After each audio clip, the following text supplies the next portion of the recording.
back and fetch me from thence 2 good kids of the goats, and I will make them savory meat for thy father, such as he loves. And thou shalt bring it to your father, that he may eat, and that he may bless you before his death. And Jacob said to Rebekah his mother, Behold, Esau is my brother, is a hairy man, and I am a smooth man. Siguro, Arabo si Esau, si Jacob, Koreano, something like that. Baka mas maayos lang yung skincare ni Jacob. Pero di natin alam. My father peradventure will feel me, and I shall seem to him a deceiver, and I shall bring a curse upon me, and not a blessing. And his mother said unto him, Upon me be thy curse, my son, only obey my voice, and go to fetch me them. And he went and fetched and brought them to his mother, and his mother made savory meat such as his father loved. And Rebekah took goodly raiment of her eldest Esau, which were with her in her house, and put them upon Jacob her younger son. And she put the skins of the kids of the goats upon his hands, and upon the smooth of his neck, sa batok. And he gave the savory meat and the bread which she had prepared into the hand of her son Jacob. And he came unto his father and said, My father. And he said, Here am I.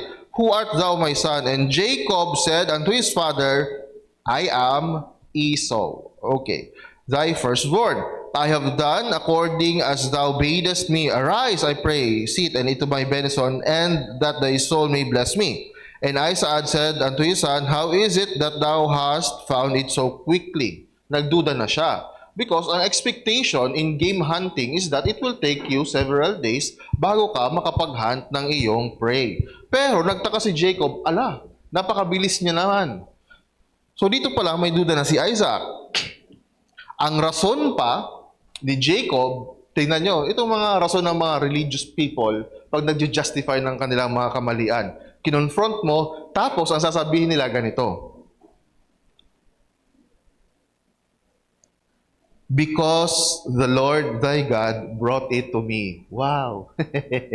Familiar. And Isaac said unto Jacob, Come near, I pray thee, that I may feel thee, my son, whether thou be my very son Esau or not. Kasi nga, nagdududa siya. And Jacob went near unto Isaac his father, and he felt him and said, The voice is Jacob's voice, but the hands are the hands of Esau. And he discerned him not, because his hands were hairy as his brother Esau's hand. So he blessed them, and ito na yung blessing. Art thou my very son Esau? And he said, I am. And he said, Bring it near me, and I will eat of my son's venison. And dito na yung blessing sa verse 27. See, the smell of my son is as the smell of a field which the Lord hath blessed. Therefore God give thee of the dew of heaven, and the fatness of the earth, and plenty of corn and wine. Let people serve thee, and nations bow down to thee. Be Lord over thy brethren, and let my mother's son bow down to thee. Cursed be everyone that curseth thee, and blessed be he that blesseth thee. Now this is phase 2 ng deception ni Jacob. Because if you will remember, 1 month ago, ang phase 1. Ang phase 1 ay doon sa pag-agaw niya ng birthright ni Esau. Again, ang kapalit na naman ay pagkain. Marami talagang kababalagan sa pagkain. So, yung phase 1 ng kanyang inheritance, ang kanyang birthright, kinuha sa pamamagitan din ng soup. Yung pinaka-expensive na soup of all time. Tapos pangalawa, is kinuha niya para magkaroon ng legitimacy ang kanyang birthright. Kinuha niya naman ang blessing ng kanyang ama. Now, you have to remember that in the ancient Near East, very important po ang integrity. Kapag nagsalita na po ang patriarch, yun na po ang masusunod, and he cannot fold. That's the reason why hindi pwedeng i-cancel na lang ni Isaac yung kanyang blessing kay Esau para i-bless niya si Jacob.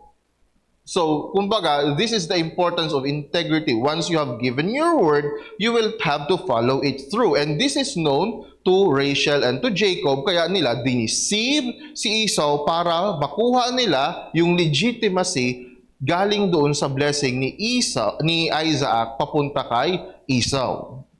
Kasi remember, wala nang birthright si Esau kasi binenta niya na. Mahina siyang negosyador. Okay, kaya kung mag-nenegosyo, wag pangalanan na Esau store or Esau General Merchandise. Parang lagi kayong lugi. Okay, so next slide. So what we can see here is that definitely favoritism is wrong because all of this stems from the favoritism ng parents. Makikita natin ng description dito na si Isaac, may favor siyang binibigay. Ang kanyang favorite ay si Esau because gusto niyang kumain ng karne galing sa wild hunt. Kasi iba ang lasa siguro ng wild beast from domesticated animals. Kahit sa ngayon, mas mahal pa rin yung wild game. Okay? So makikita nito na si Rebecca naman, hindi minention ng Bible kung ano yung dahilan kung bakit niya paborito si Jacob. Presumably, kasi mas madalas si Jacob na nandoon sa kanilang tahanan. Okay, so makikita natin na ang favoritism ng dalawang magulang ang nag-lead sa enmity between the two twins. Remember, these two are twins. Sabay silang pinanganak.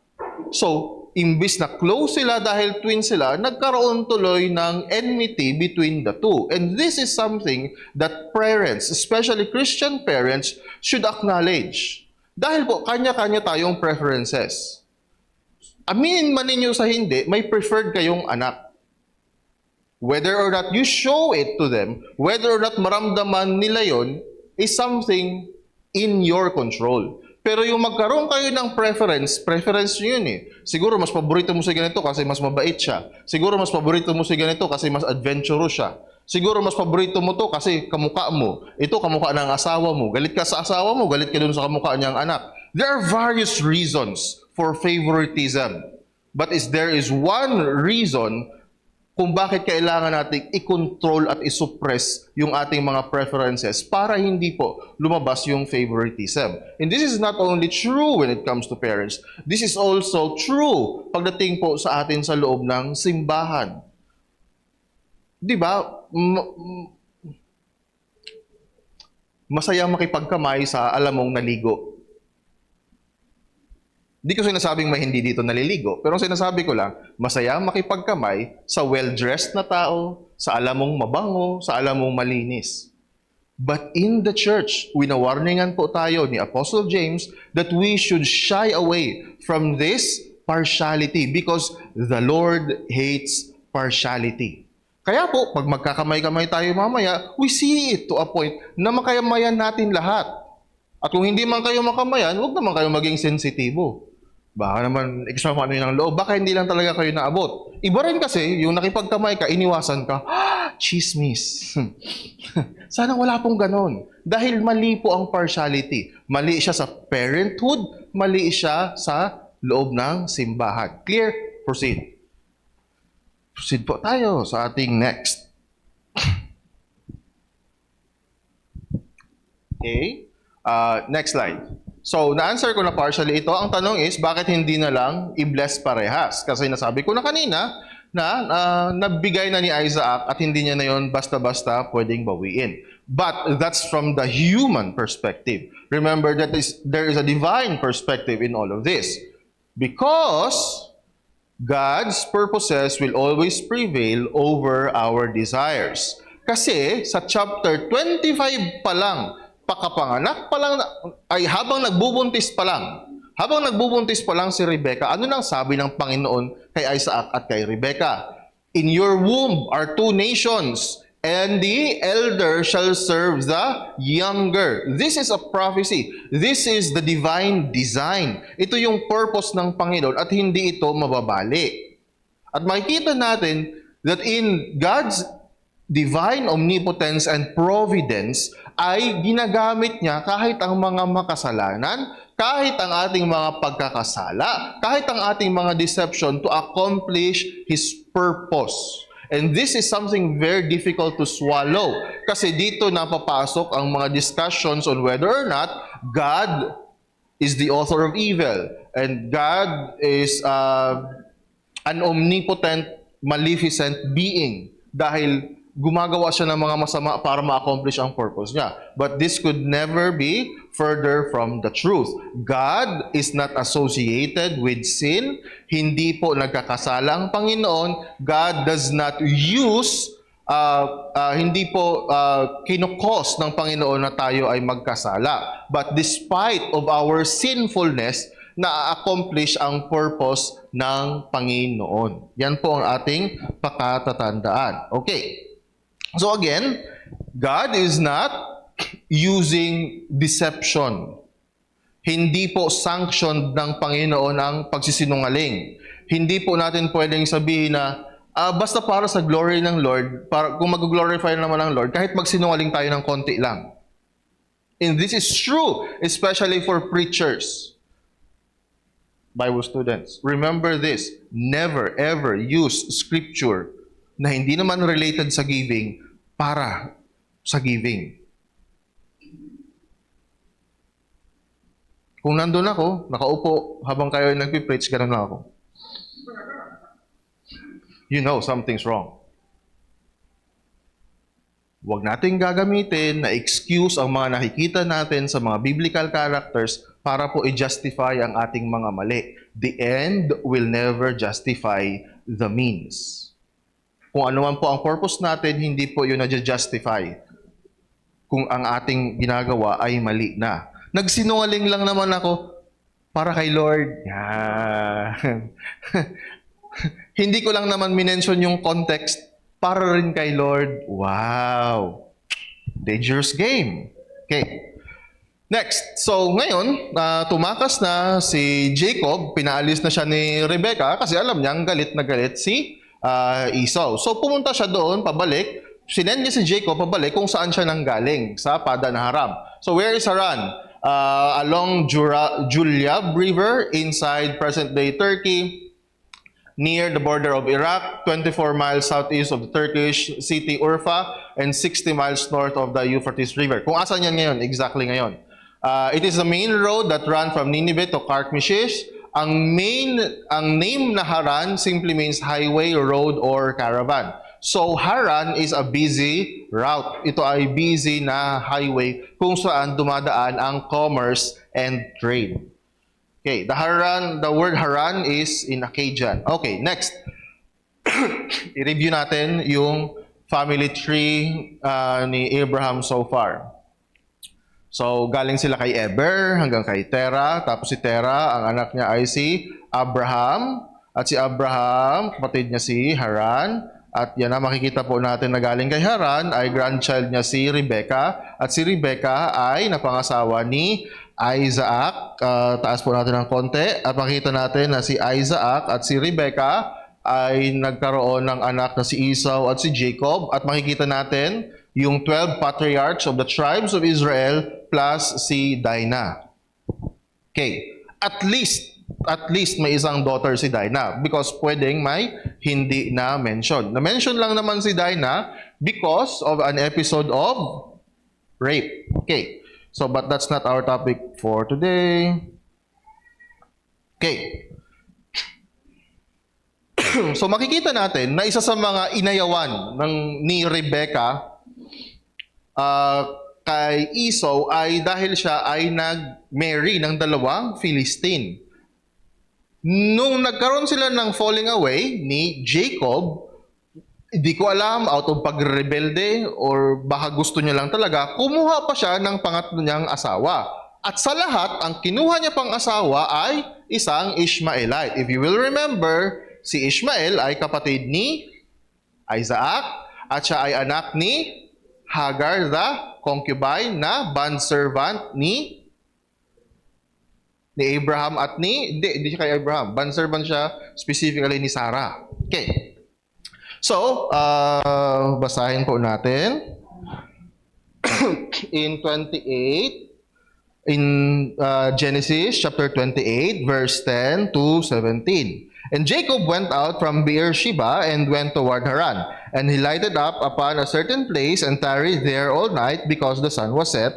And he took of the stones of that place and put them for his pillows and lay down in that place to sleep. Sabihin ko lang, kailangan ko lang i-mention dahil baka magkaroon ng scam na magbibenta ng stones dahil gawing unan dahil nakita nila sa Bible na ginawa ni Jacob. Because may mga scam na, I'm sorry, I just have to say this, may mga networking na ang ginagawa nila ay nagbebenta ng barley. At ang justification ay ito daw ang ginagamit na gamot noon in biblical times. I just have to mention this, na pag may nagbenta po sa inyo ng barley, discretion nyo yun, bahala kayo. Pero pag may nagbenta sa inyo ng stone para gawin ninyong unan, because it has healing properties and it has godly properties, kasalanan nyo na yun. Winarningan ko na kayo na hindi dapat ginagawang unan ang mga stone. At lalong hindi nyo dapat binibili ang stone. Ba't kayo bibili ng stone? Pwede kayong kumuha sa labas. So, tandaan lang ha, hindi lahat na nakikita natin sa Bible ay justification para sa mga scams na nakikita natin sa ngayon. Okay? Understood? Let's proceed. O may nabentahan na ba sa inyo ng bato? Iba yon, ibang bato yon. Mahal ang per gramo nun, mga 800. Noong 2017. Okay. Sabi dito, and he dreamed, and behold, a ladder set up on the earth, and the top of it reached to heaven, and behold, the angels of God ascending and descending on it. And behold, the Lord stood above, and it said, I am the Lord God of Abraham thy father, and the God of Isaac. The land whereon thou liest, to thee I will give thee, and to thy seed, and thy seed shall be as the dust of the earth, and shalt spread abroad to the west, and to the east, and to the north, and to the south, and in thee and in thy seed, very specific, singular, and in thy seed shall all the families of the earth be blessed.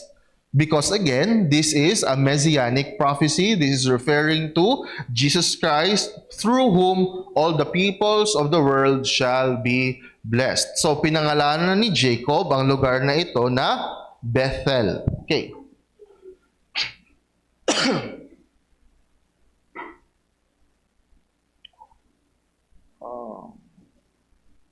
Wait lang, may ayusin lang ako. This should not be here. Yun. Okay. So, basahin natin sa verse 7. Nabasa natin. Okay. Tapos po, pagdating dito sa chapter 29, makikita natin na nagkaroon dito ng isa sa mga, ang unang love at first sight, si Adam at Eve. Kasi no choice si Adam. Ito ang pinaka-genuine na may ibang choice yung lalaki, pero na love at first sight siya kay Rachel. Rachel ka nga pala. Okay. So, napakagandang sigurong pangalan ng Rachel. Okay. Nakaka-love at first sight. Pero, ako kasi, Pilipino ako, biased, tayo sa hygiene. Pero just imagine, ilang linggo naglalakbay si Jacob, tapos, bilad sa araw, pawis, walang ligo, kasi ang bathing is a very recent phenomenon.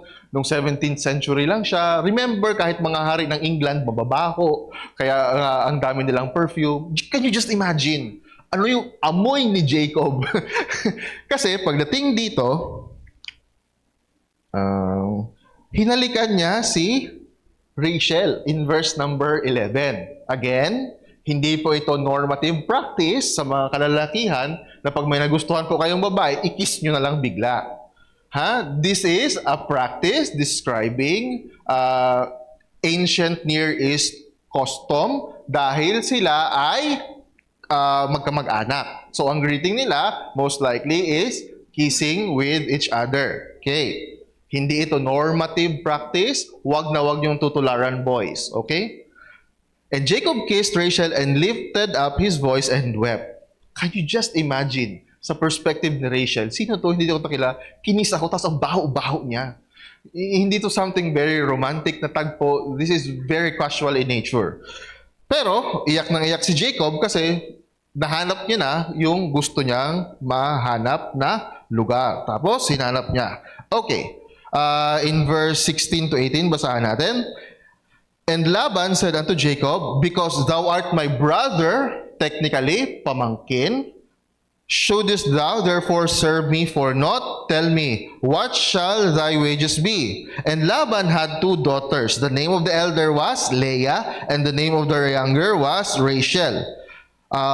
Sa King James, ang sabi dyan, tender-eyed. Pero kung babasahin natin, ang gustong sabihin dyan is mahina ang kanyang mata. So hindi ko alam for sure kung Droopy ba ang kanyang eyes? Bell's palsy? Hindi. Hindi ko alam kung ano to. Baka mahina ang kanyang paningin. Basta ang sabi dito, weak ang eyes ni Leah. But Rachel was beautiful and well-favored. And Jacob loved Rachel and said, I will serve thee 7 years for Rachel thy younger daughter. And Laban said, It is better that I give her to thee than I should give her to any other man. Abide with me. And Jacob, naglingkod siya kay Laban for 7 years. Kasi normally, ang ibibigay ay pera. But remember, walang dala na kahit na ano si Jacob at this time kasi nga, tumakas siya from Esau. Because if we will remember, si Isaac, nung pumunta kay Laban sa Padan-Haran para kunin ang kanyang asawa na si Rebecca, may dala siyang mga servants, may dala siyang mga camels and flocks. Pero Jacob came empty-handed, kaya ang ibibigay niya kay Laban ay labor. So ito ang literal na labor for love. Kasi tingnan nyo, this is one of the most romantic ways na pwedeng sabihin ang totoong pagmamahal. Let me read. And Jacob served 7 years to Rachel, and they seemed unto him but a few days, for the love he had to her. Si Ram, parang maikli lang daw, parang days lang daw yung 7 years. Wow. At hindi pa sila kasal. Kasi ayun yung bayad niya, imbis na dowry. And Jacob said unto Laban, Give me my wife, for my days are fulfilled, that I may go in unto her. And Laban gathered. So, ang nangyari, tinipo na, nagkaroon na ng preparations para po sa wedding feast. Lahat na, siguro yung buong pamilya, nandun, kung ano man yung mga seremonya nila. But remember, na dito po sa ancient Near East custom, hindi makikita ang muka ng bride. And this is still the practice ng mga Bedouin Arabs during their wedding festivities. Makikita din natin ito sa India, na halos hindi mo makilala yung bride. Sa atin kasi, ang arte ng Pilipino, may prenup, may postnup, may napnap.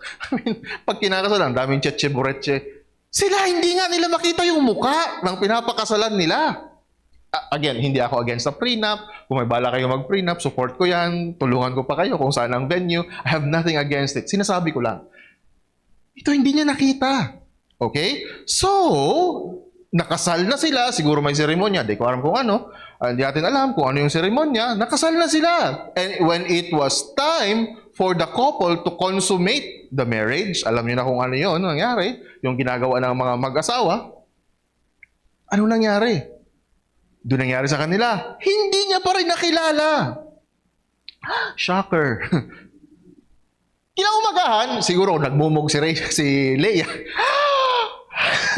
Galit na galit ngayon si Jacob. Kinumpronta niya ngayon si Laban. Ikaw, bakit mo ko niloko?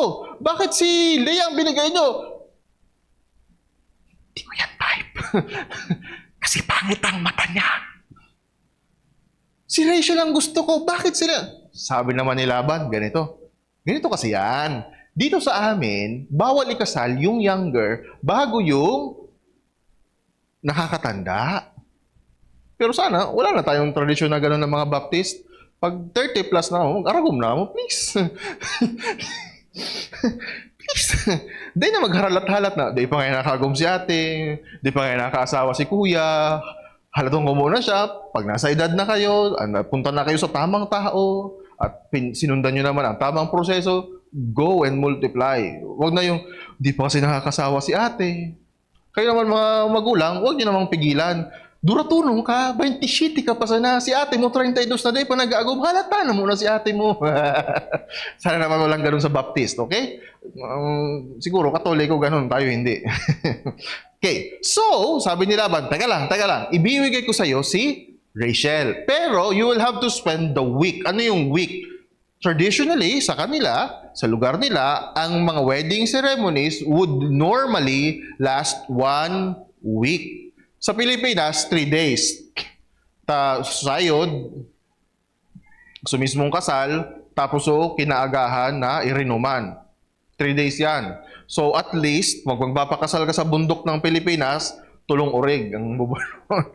So, iba-ibang customs. Ito yung customs sa kanila. Okay. So, si Laban, sabi niya, o sige, natapos mo na yan, eto na si Rachel. So, kinasal sila. But, you will have to serve me another 7 years. 7 years na naman, maglilingkod si Jacob kay Laban. But again, pinagserbisyohan niya ng dapat ito. Yun nga lang, nagkaroon ng palit ulo. Hindi, nagkaroon ng bait and switch, clickbait kung baga. Supposedly bayad na siya.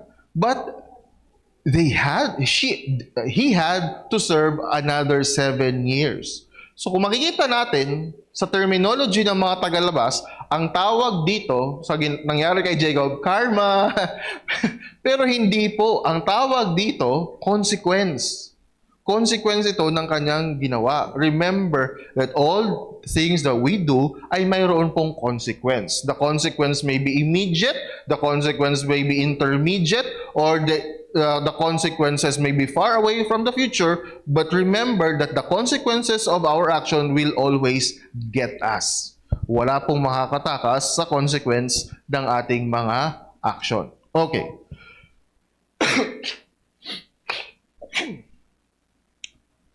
Okay. Sabi ko 'di ba kanina mali ang favoritism. Pero yung mga preferences natin, hindi natin yun makokontrol.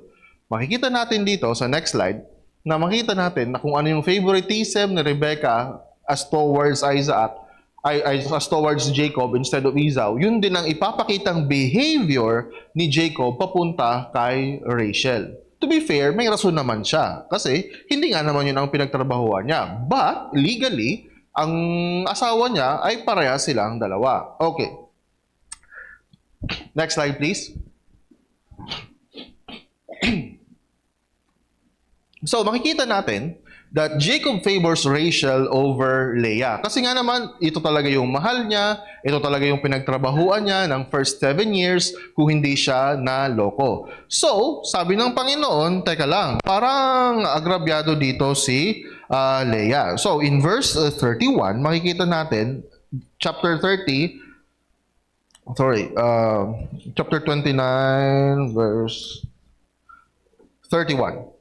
And when the Lord saw that Leah was hated, he opened her womb, but Rachel was barren. Again, this is describing what happened here.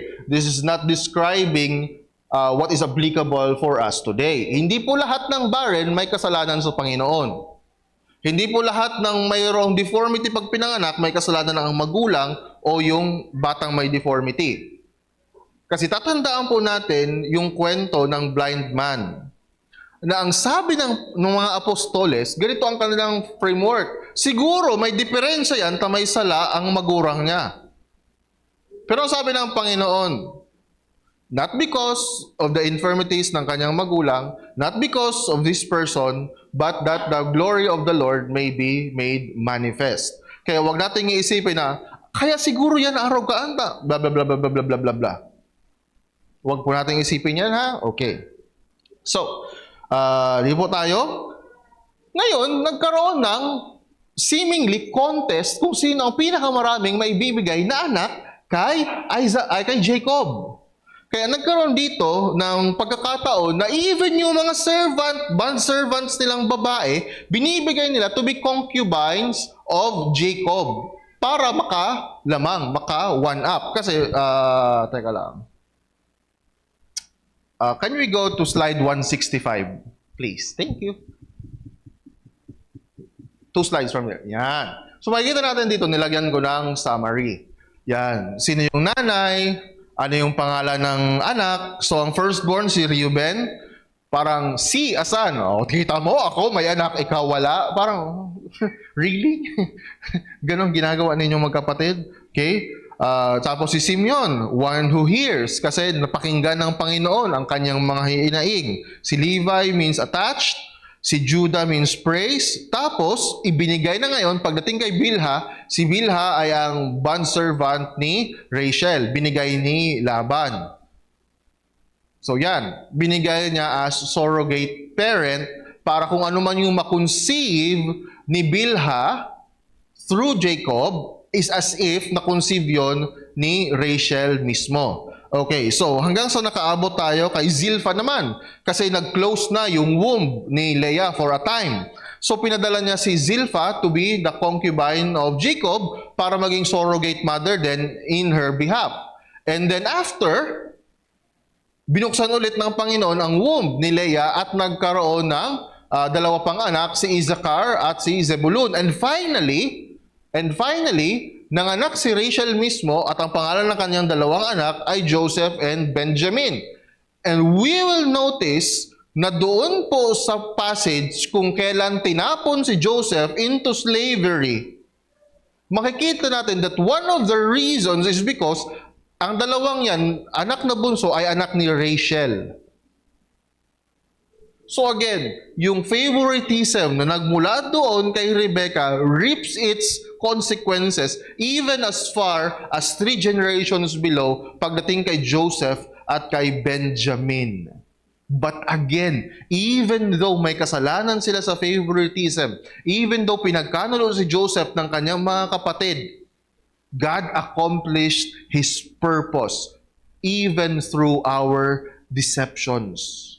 But again, our deceptions are not justified simply because God accomplished His purpose through us. Okay? Back tayo ng isang slide. 164 please. Again, kailangan kong i-emphasize.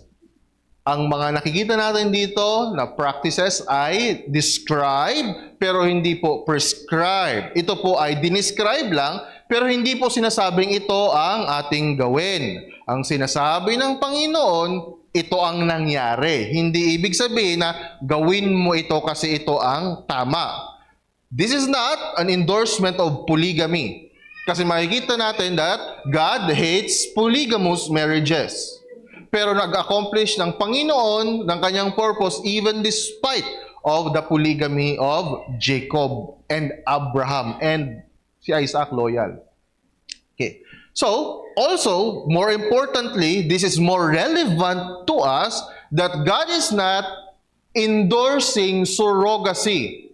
Surrogacy is a crime in the Philippines. It is human trafficking. Kaya po, ito ang warning ko from the Word of God, surrogacy is sinful. Makikita natin yung mga bading na gustong magkaroon ng mga anak. Parang yung may-ari ng aficionado, kaya di ako nabili. Si Joel Cruz. Hindi ko sinasabing huwag kayong bumili. Ako, personal, di ako bumibili. Kasi hindi naman ako gumagamit ng pabango. Pawis lang talaga, pawis. Ay, meron. May nagbenta sa akin ng pabango. Asan ka, Kuya Ronnie? Okay. Hindi po tama ang surrogacy. Ano po ang surrogacy? Yung hindi ka magkaanak, kaya ibibigay mo ang isang tao para doon magkaanak ang iyong asawa. Kung mali nga po ang subcontracting sa DPWH, ang surrogacy pa kaya? Illegal ang mag-subcontract ng public works. Ang procreation pa kaya ng human being? And this is not only illegal, this is immoral. Kasi po, may mga natitempt dahil hindi nagkakaanak, they will opt ng in vitro fertilization. Ako, ito, medyo gray area. Kung in vitro fertilization pero sa mother pa rin i-implant, parang medyo, sa akin, gray area. Pero ang dark area is in vitro fertilization pero sa ibang tao mo i-implant. At ang mga, tingnan mo mga kalokohan ng mga tao ngayon. Gusto nila mga made to order babies. Kaya yan si Hayden ko, duda ako sa Christianity niyan. Kasi, nagpakasal sila ni Vicky Bello, hindi sila magkaanak, naghanap ng Ukrainian mother para magdala ng kanilang anak, para yung kanilang anak maging tisay. Di ba? Anong kalokohan yan? Ibig mong sabihin, mas valuable ang mga tisay sa mga pango. Napaka-dumb. That's just the stupidest idea that we will discriminate people because of how they look. That's dumb and sinful. Pero ginagawa to mga made-to-order babies. Maghahanap ng mga may itsura na model, yun ang aanakan para may itsura ang kanilang anak. Huh? Ginawa pa ninyong, ano yan, Shih Tzu? Na ibibreed ninyo sa kung ano lang ang gusto ninyo? Ay, ayoko niyan. Gusto ko pure white na Shih Tzu. Ano ang tao? Doberman na gusto ninyo? Specific trait? Specific na itsura? Children are not cattle. Kaya po, wag natin gamitin na justification ang nangyari dito sa panahon ni Jacob at mga concubines niya para gawing justified ang surrogacy. Again, I'm repeating to you, surrogacy is a crime under Philippine laws. This is considered human trafficking. Kaya baga, ang ginagawa nila, pupunta sa Russia, pupunta sa Ukraine, pupunta sa Venezuela, pupunta sa Mexico, pupunta dun sa Acapulco, sa Thailand. That's wrong. Anyway, nasabi ko na mali yun. Okay na. Move on na ako. I hope clear tayo doon.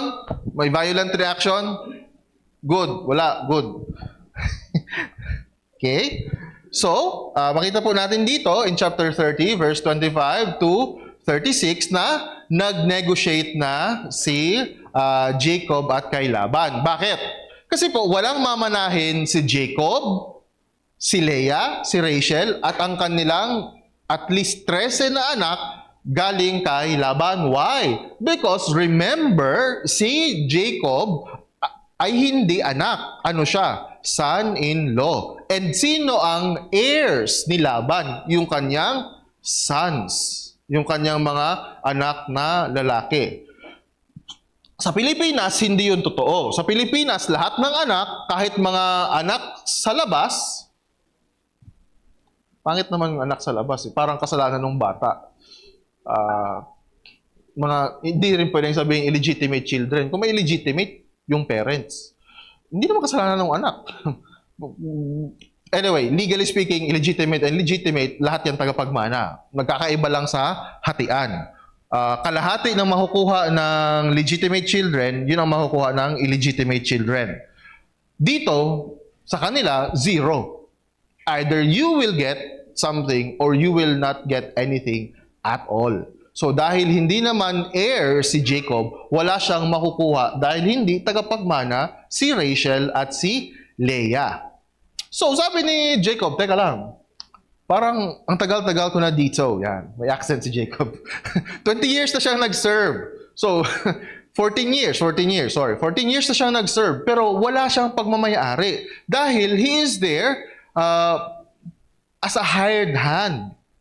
Kumbaga po, empleyado lang siya ni Laban. Wala siyang makukuha. So sabi niya, ganito na lang.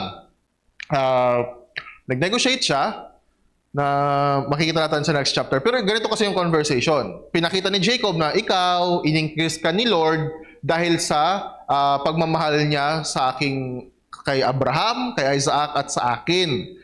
Kaya ikaw, marami ka na ngayon dahil you were blessed through me. Sabi naman ni Laban, ganito, nag-concede siya. If I have found favor in your sight, I have learned by divination that the Lord has blessed me because of you. Divination is the process by which people talk to their false gods. Yun yung divination. Kaya wala akong malaman sa inyo na nagpapahula kay Madam Babe sa Gaisano. Come on. Or nagtataro trading kayo, nagpapahula kayo sa baraha, wala akong malaman ha, nagkukonsulta kayo ng horoscope because that is un-Christian. Mali yan, na zodiac sign. Kahit pa, parehas kami ni Lord na Capricorn. Hindi po, mali po yan. Hindi tayo naniniwala dyan sa mga zodiac sign na yan. Wala pong lucky color, wala pong lucky number, wala pong lucky shirt, wala pong lucky. May lucky si Manzano. Sana hindi siya manalo. Okay. So sabi ngayon ni Jacob, okay, if I have found favor in your sight, sana naman magkaroon din ako ng para sa akin dahil paano ako magpo-provide para sa aking sariling household. So dito na po ang negotiation na maluloko na naman po si Jacob. Next slide. For context, ito para mapaliwanag ko ng mabilis-bilis kasi ang komplikado nito. Ang mga animals Either they are pure or meron silang spotted. Kahit sa atin sa Pilipinas, yung mga nag-aalaga ng baboy, ikaw, nag-aalaga ka ng baboy kahit busy ka mag-cellphone, alam ko. Ang mga baboy na puti, mas mahal kaysa sa mga spotted na baboy. Tama? Mas mahal ng more or less 10 to 15 kilos live. Alam niyo yan sa mga magbababoy. The same is true dito po sa panahon ni Jacob. Ang mga kambing, either pure black or spotted. Ang mga sheep, hindi black, hindi pink. White ang sheep. Either white silang pure or white na may spots na black. Sabi ni Jacob, ganito na lang ang mangyayari. From now on, lahat ng ipapanganak na mixed ang color, either sa goats or sa sheep, yun ang aking wages. Lahat ng ipapanganak na pure white or pure black, mapupunta kay Laban. So, you are not technically giving me anything right now. Ang bayad mo sa akin is the expectation na magkakaroon ng mga hayop na mixed ang color. So, yun, kung tutuusin, ay napaka-konti lang. Sa English, ang tawag doon ay variegated animals. Yan. Variegated animals. Or mix-mix ang kulay. So, that would constitute less than 20% ng total flock. So, 1/5. Pero less than that talaga in reality. So, kung tutuusin, bargain na bargain at ganansyado pa, si Laban over Jacob na siya ang nag-aasikaso ng buong flock. Okay? So, sabi niya, okay. Sabi ni Laban, pabor. Okay. So, next slide. But there is no honor among liars. So, sa tingin ni Laban, di pabor sa kanya yung deal, di nag-agree siya. So, ang ginawa pa niya, ganito, dinistansya niya si Jacob galing sa kanya for a 3 days journey. At in-instructionan niya pa yung kanyang mga anak na lahat ng cattle na merong spots ay itago na. Para there is no chance na yung may mga spots makikipag-mate sa mga pure ang color. So kumbaga, lugi na nga si Jacob, dinaya pa siya ni Laban. So, ang purpose ni Laban is para wala makuha at all si Jacob dito. Ang hindi alam ni Laban ay ang concept ng recessive trait. At hindi niya alam na next slide, na si Jacob ang father ng genetics, hindi po si Mendeleev. Si Gregor Mendel. Ito po, titingnan natin. Again, the Bible is not a textbook for science. Pero makikita natin that there are interesting things na nangyayari dito that has some background in science. So makikita natin, remember the concept of recessive trait. Nag-chart man baga tabi ka mo R, big letter, R, small letter, R dito, R, tapos R small, R big. Okay? So apparently, yung color ng balat ng mga hayop is a recessive trait. And this is also true to human beings. Kaya po, huwag magtaka kung ang anak ninyo hindi ninyo kakulay. Because again, the color of the skin of your children is nothing important. Wala akong mabalitaan dito na nagugluta tayong drip kasi delikado yan sa health. It's not FDA approved. At wala sana dito magkaroon ng obsession sa mga whitening products because the color of our skin is a sovereign decree. Cool? Well, hindi ko sinasabi na huwag kayong gumamit ng whitening soap. Ang sinasabi ko lang, huwag kayong ma-obsess dyan, huwag yung gawing personality ang kulay ng inyong balat, huwag kayong mag-discriminate sa kulay ng balat. Dahil yan ay isang recessive trait. Anyway, so, ganito po ang ginawa ni Jacob. I have linked this article na nandito from Answers in Genesis explaining the science behind because this is a very technical thing to discuss at maraming scientific journals at references. Kaya ililink ko na lang siya dyan. Kung gusto nyo magbasa, hingin nyo sa akin ang link. I will send it to you personally. Pero, this is a method of animal husbandry. So, ang ginawa ni Jacob, basahin natin. Verse 30, chapter 30 verses 37, sabi dito, and Jacob took him rods of green poplar, a kind of plant, and of the hazel and the chestnut tree, and peeled white streaks in them, and made the white appear, which was in the rod. So in short, dinurog niya. And he sets the rod, which he peeled before the flocks in the gutters in the watering troughs when the flocks came to drink. So nilagay niya doon para mainom kung ano man yung katas noon, mainom nung mga hayop, that they should conceive when they came to drink. And the flocks conceived before the rods and brought forth cattle, ring-streaked, speckled, and spotted. Ngayon, this is of course a point of contention sa mga nag-aral ng konti sa modern science. We know na ang ating mga kinakain is not going to affect ang color ng skin ng ating mga anak. Kasinungalingan po yung paglilihi na yan. Hindi po porke naglilihi ka sa milk, magiging maputi ang inyong anak. Ang kulay ng skin ng iyong anak has been predetermined even before the foundation of the world. And you cannot thwart it with milk? Are you kidding me? I mean, yung paglilihi po sa pili, hindi po magiging makinis ang inyong mga anak dahil naglihi kayo sa pili. At as a comfort, hindi rin po magiging maitim ang inyong anak kung naglihi kayo sa kape. Comforting yun.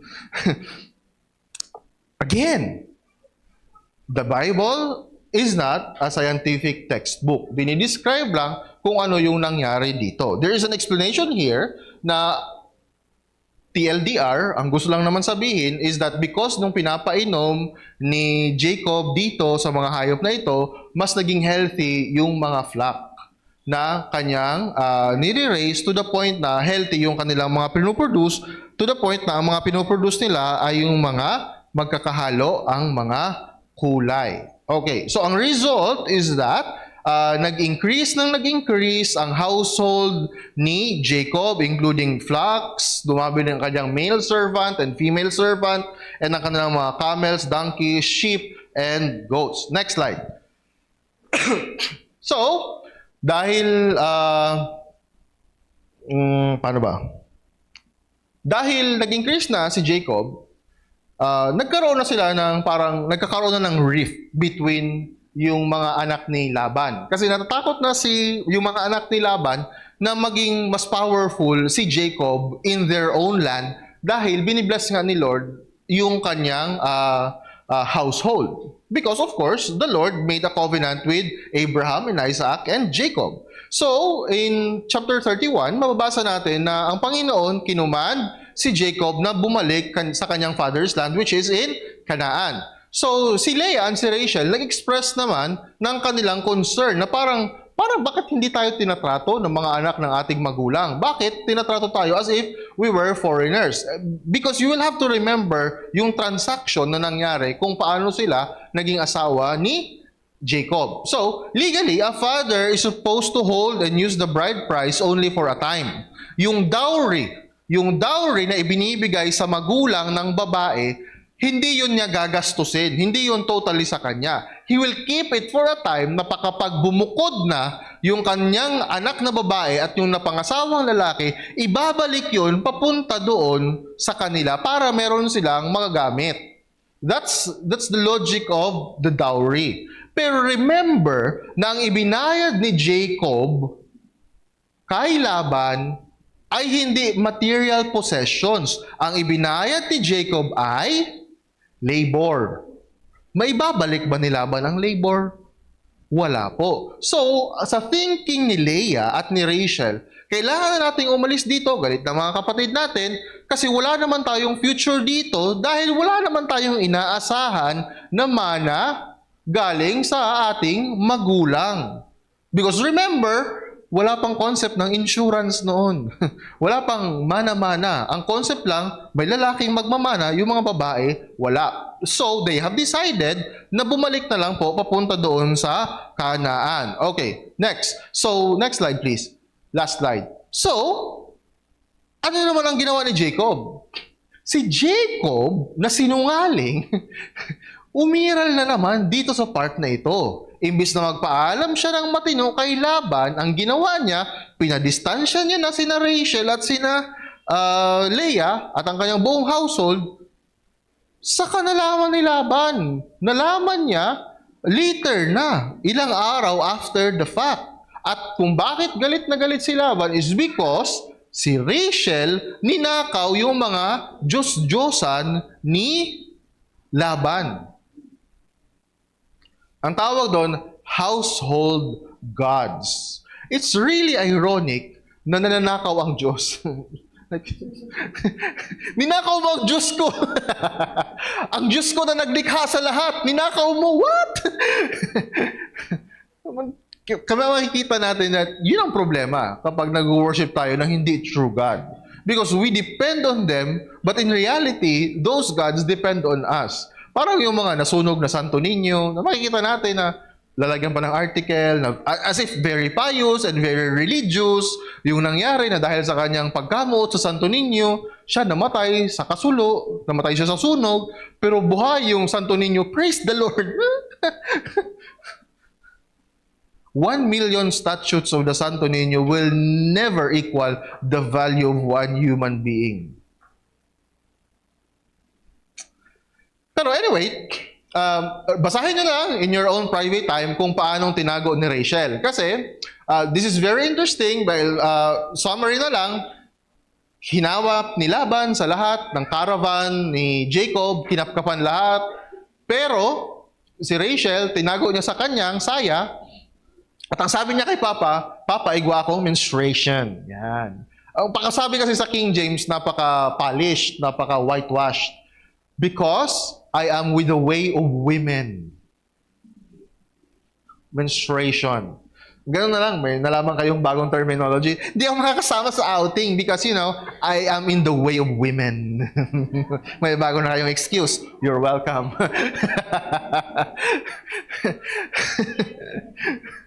Hindi ako makaka-swimming. Tapos, naging OB ka, gano'n ha. Kailan po yung unang patak ng huling way of the women? Okay, so hinanap ni Laban at nasundan niya si Jacob, tapos nagkaroon sila ng confrontation and nagkaroon sila ng agreement. Ang hinahabol lang naman pala ni Laban ay closure. Gusto niya lang makapagpaalam sa kanyang mga anak, gusto niya lang makapagpaalam sa kanyang mga grandchild. So, yun ang sabi sa Bible eh. Nagkaroon sila ng pact at tinawag ito ni Jacob na Galid and Mizpah. So, from there, nagtatapos ang episode sa buhay ni Jacob in the land of Laban. Shall we pray? Dear Heavenly Father, kami po ay nagpapasalamat sa araw na ito na kami po ulit ay nakapag-aral sa Old Testament. Sana po may mga nakapulutan kaming aral na magagamit namin sa aming pang-araw-araw na buhay mananampalataya. Ito ay aming hinihiling sa pangalan ni Jesus, na aming tagapagligtas. Amen.